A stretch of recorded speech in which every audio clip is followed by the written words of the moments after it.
بسم اللہ الرحمن الرحیم الحمدللہ۔ آج ہماری تلاوت کا آغاز 15 پارے سے سورہ بنی اسرائیل سبحان الذی اسری بعبدہ۔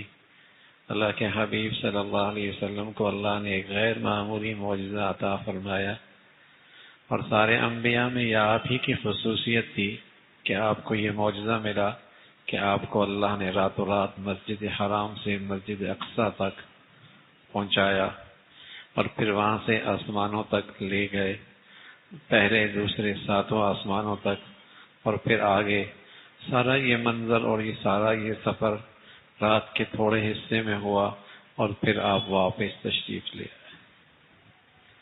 اسری بعبدہ، اور یہ سفر آپ کا سوتے نہیں تھا، جاگتے تھا، روح کا نہیں تھا، جسم کا تھا۔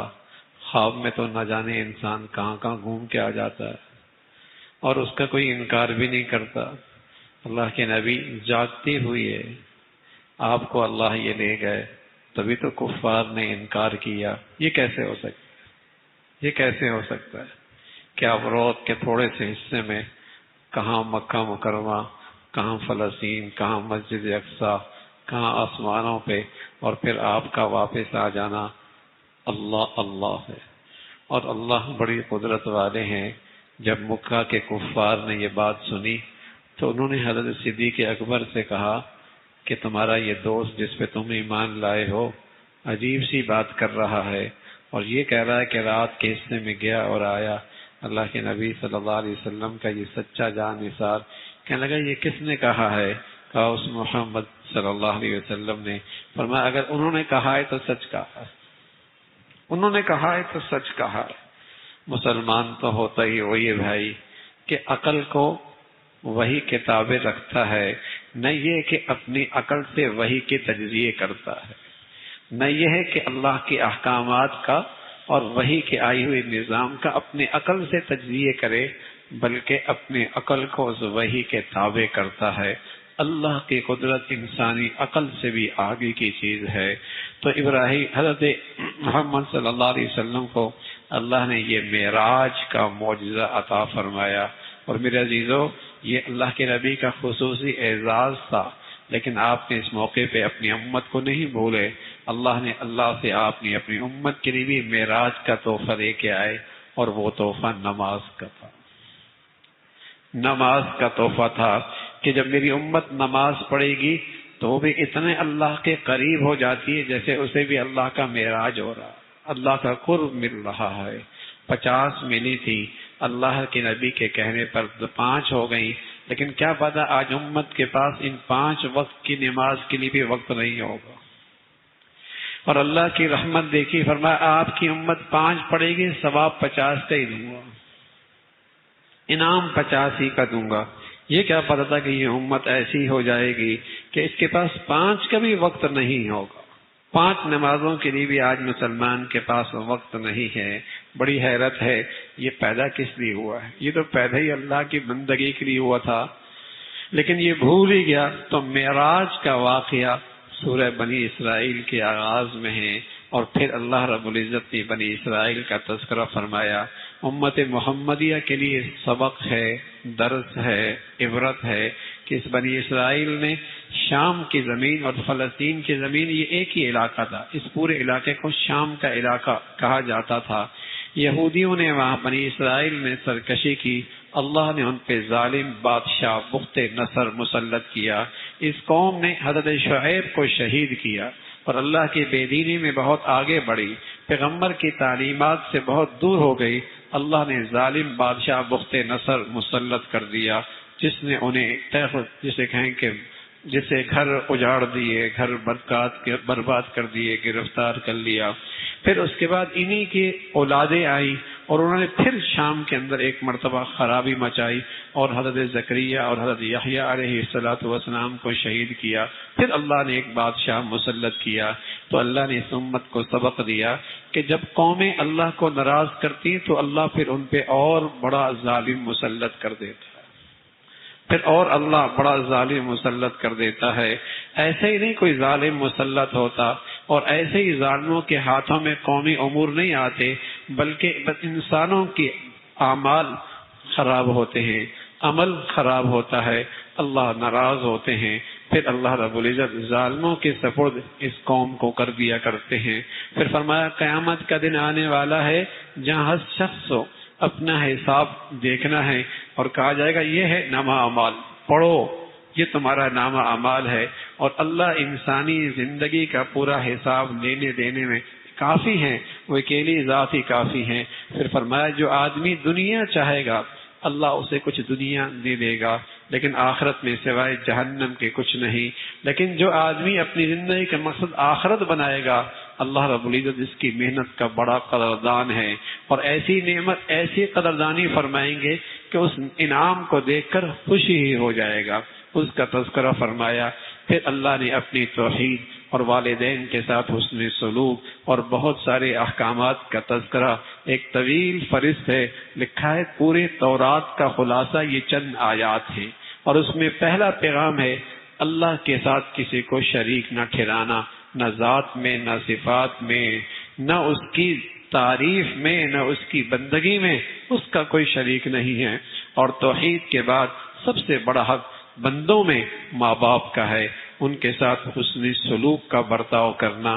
ماں باپ کے ساتھ بدسلوکی کا انجام مرنے کے بعد نہیں ہوتا، عام طور پہ اللہ رب العزت اس کی سزا اس دنیا کے اندر بھی دیتے۔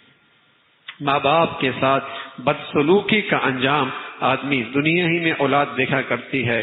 فرمایا ماں باپ بوڑھے ہوں تو انہیں تمہاری خدمت کی اور زیادہ ضرورت ہے، تو ان کو ایسا برتاؤ نہ کرنا جس میں ان کو تکلیف ہو اور انہیں تمہاری وجہ سے ایذا پہنچے، اس کا تذکرہ فرمایا۔ ماں باپ کافر ہی کیوں نہ ہو تب بھی اولاد پر خدمت ضروری ہوتی ہے، چاہے جائے کہ ماں باپ مسلمان ہو، چاہے جائے کہ مسلمان ہو تو پھر تو اور حق بڑھ جاتا ہے۔ ماں باپ بہرحال ماں باپ ہیں، ہاں کافر ماں باپ ہیں، اللہ کی ناراضگی میں ان کی تو اطاعت نہیں کرنی، لیکن ویسے ماں باپ کے ساتھ حسن سلوک سے پیش آنا، چاہے وہ کتنا ہی نافرمان کیوں نہ ہو، حتیٰ کہ وہ کافر ہی کیوں نہ ہو، تب بھی ان کی خدمت اولاد پہ ضروری ہے۔ لیکن ماں باپ مسلمان ہیں اور بوڑھے ہیں اور اولاد کی خدمت کے محتاج ہیں، اور پھر کوئی بدنصیب ہی ہوتا ہے جو ماں باپ کی خدمت سے محروم رہتا ہے، ماں باپ کی خدمت سے محروم رہتا ہے۔ مسلمان معاشرے میں تو ماں باپ کا بوڑھا ہونا گھر کا سرمایہ سمجھا جاتا تھا، اور اس کے قدموں میں جنت تھی، اور مسلمان اولادیں ان کی سے دعائیں لے کر اپنی عاقبت سنوارا کرتی تھی۔ لیکن اس مغربی تعلیم اور تہذیب نے ان سارے حسین رشتوں کے اندر دوریاں پیدا کر دی، اور رشتوں کی ساری قدر ہی ختم ہو گئی۔ پھر اللہ رب العزت نے تلقین فرمائی کہ مال خرچ کرنا لیکن تبذیر نہیں، اس لیے کہ مال کے اندر تبذیر کرنے والا شیطان کا بھائی ہے۔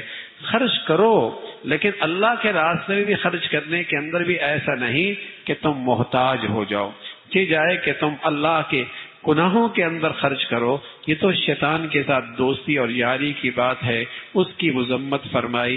اور پھر فرمایا اپنی اولاد کو ناحق قتل مت کرو، اس خیال سے کہ کھائیں گے کہاں سے اور ان کی رزق کا کیا ہوگا، اس خیال سے اولاد کو قتل مت کرو۔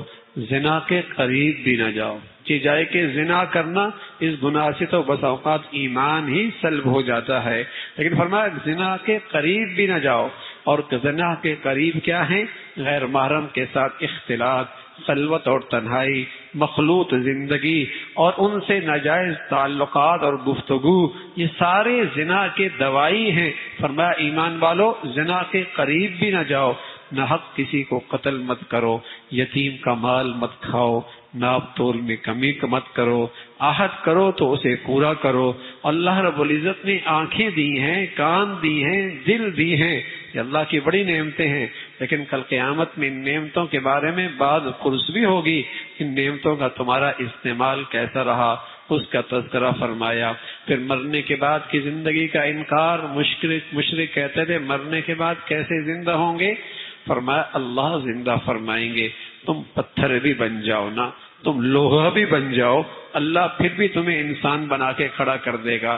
تم اس سے آگے کی کوئی چیز سوچو، مرنے کے بعد تم یہ بن جاؤ گے تب بھی اللہ تمہیں انسان بنا دے گا۔ اللہ کی قدرت سے کوئی چیز بعید نہیں ہے، اسی کا تذکرہ فرمایا۔ پھر اللہ رب العزت نے اپنی بڑائی کا تذکرہ فرمایا۔ پھر انسان کو جو اللہ نے عزت بخشی، اکرام بخشا، احترام بخشا، اس کا مقام ہے۔ پھر نمازوں کا تذکرہ، 5 نمازوں کا تذکرہ، پھر خاص طور پہ تہجد کی نماز جو اللہ کے نیک اور مقبول بندوں کی خاص عبادت ہے، اس کا تذکرہ فرمایا۔ پھر آپ علیہ الصلوۃ والسلام سے سوال کرنے والے سوال کرنے آئے، کہنے لگے روح کیا چیز ہے؟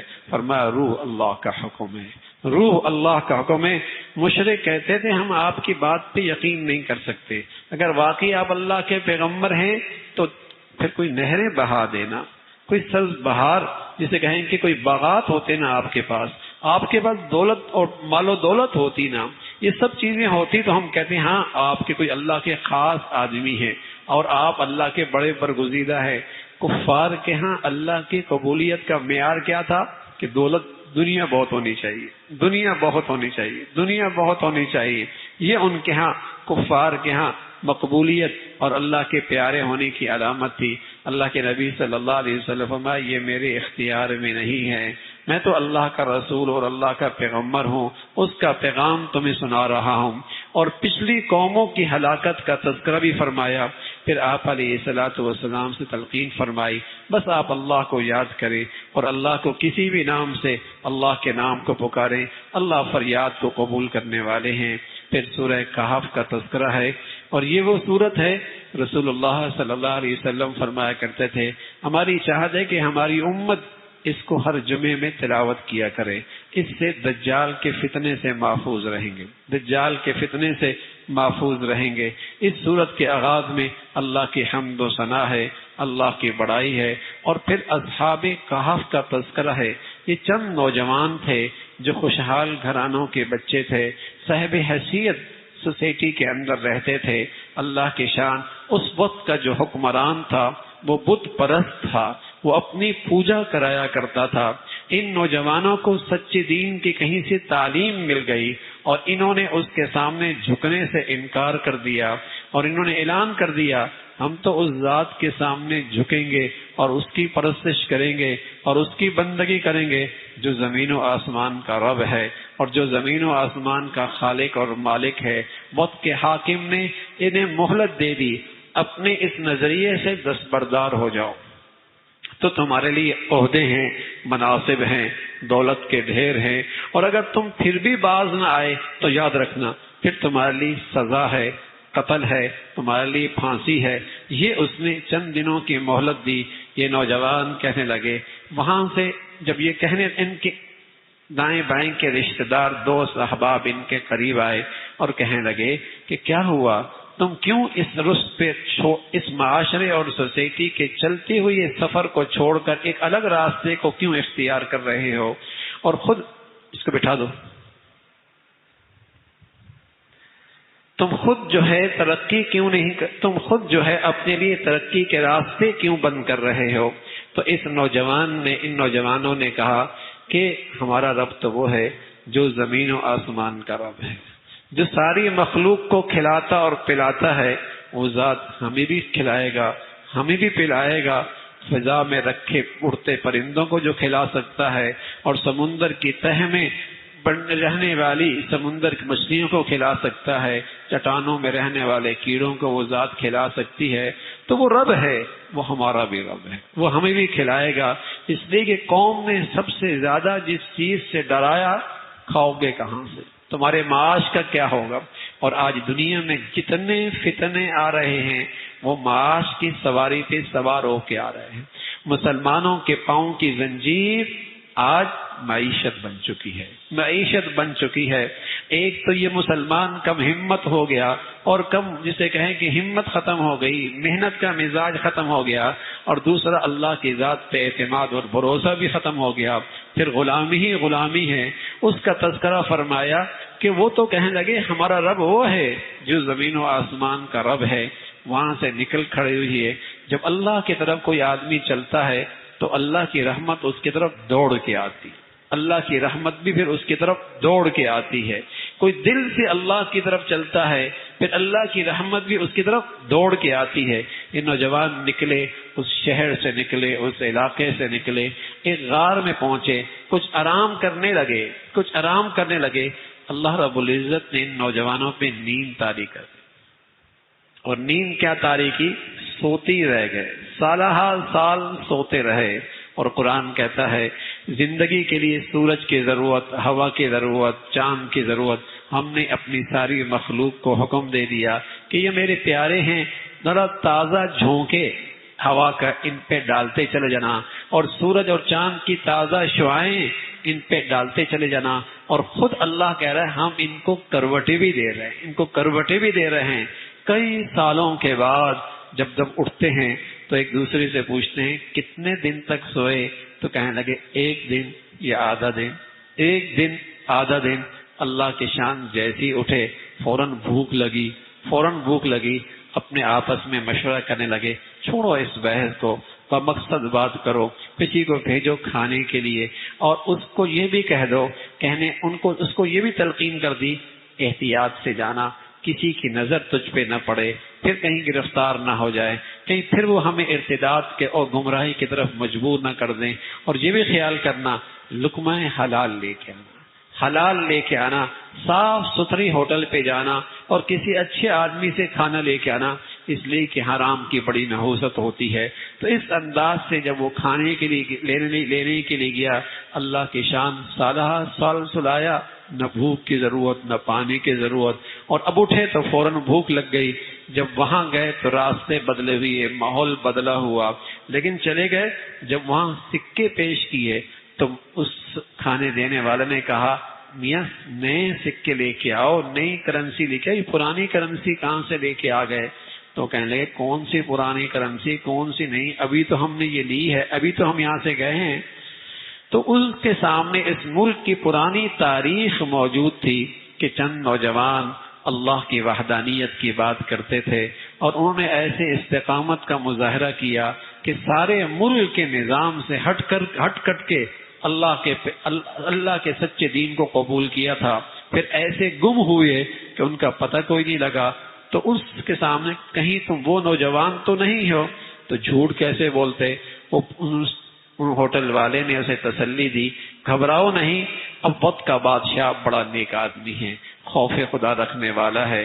جب دربار میں لے کے آئے تو اس وقت کا بادشاہ سجدے میں تھا، اللہ سے دعا کر رہا تھا، اللہ میرے ملک کے کچھ باشندے ایسے ہیں جو مرنے کے بعد زندگی کا انکار کرتے ہیں، کوئی ایسی برہان بھیج دے، کوئی ایسی دلیل بھیج دے میں انہیں مطمئن کر سکوں.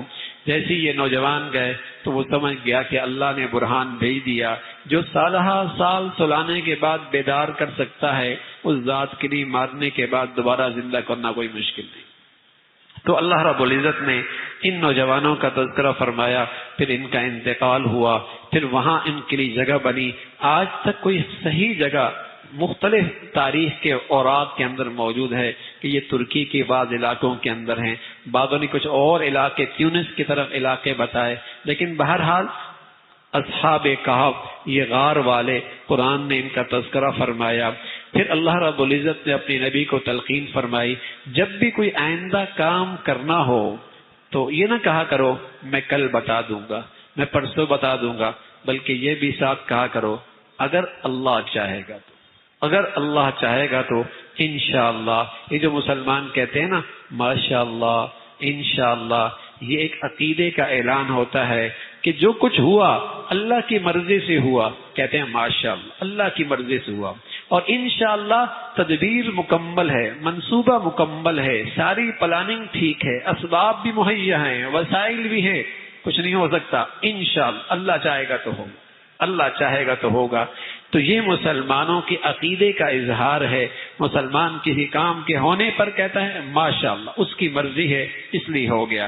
کسی کام کے ہونے کی امید ہوتی ہے، اسباب مہیا ہیں، کہتا نہیں وہ چاہے گا تو ہوگا انشاءاللہ.